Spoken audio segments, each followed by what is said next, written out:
Didier Vive a sorti son tam-tam parleur pour accueillir le général Wagondo Diomandé.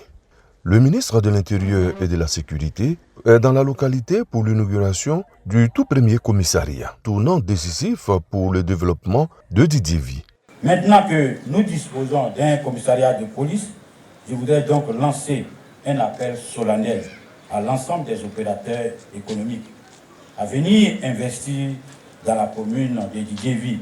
Les policiers, par la voix du représentant du directeur général, en la personne de son adjoint, saluent les actions du gouvernement en faveur de leur corps. Avec tout le personnel de la police nationale, exécuté avec engouement, avec dévouement, toutes les missions qui vous sont confiées par M. le Président de la République, chef suprême des armées.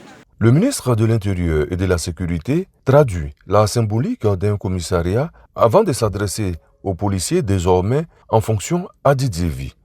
Ce commissariat est un symbole fort, un symbole de justice sociale, un symbole de proximité et un symbole du service public. Chers fonctionnaires de police, en prenant aujourd'hui fonction dans ce commissariat, vous devenez les garants de la tranquillité des habitants de Didier Vive et de ses environs. La question sécuritaire est une préoccupation permanente au sein du gouvernement. Le ministre d'État, conseiller spécial du président de la République, Jano Ahoussou-Kouadio, insiste pour faire percevoir les efforts consentis en la matière.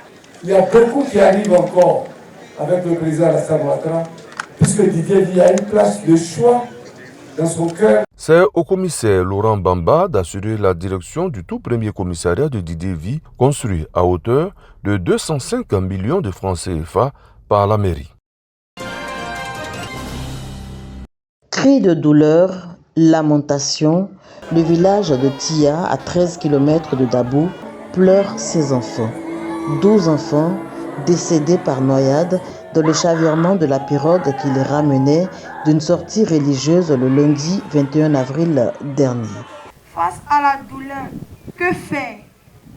Frapper, maudit, s'en prendre à Dieu? Non.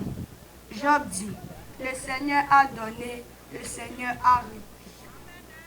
Que le nom du Seigneur soit béni. Face à la douleur, acceptons la volonté du Seigneur. Il est le Dieu qui frappe et aussi le Dieu qui pense les blessures.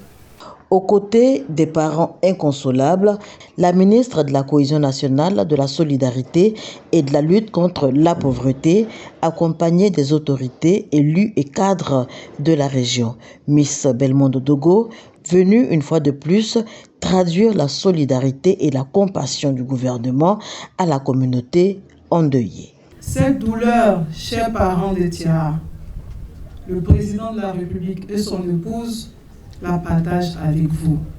Cette douleur, l'ensemble des membres du gouvernement, à leur tête, le Premier ministre Biré Mombé, la partage avec vous. Pour les obsèques, une enveloppe de 6 millions de francs CFA remise aux familles. 2 jours avant, la ministre en charge de la solidarité était à Tia pour transmettre les condoléances et le réconfort du gouvernement aux parents des victimes et à la population de la localité. Démarche fort appréciée par les habitants de Tia qui n'ont pas manqué d'exprimer leur reconnaissance au président de la République Alassane Ouattara pour toute l'assistance reçue depuis la survenue du drame.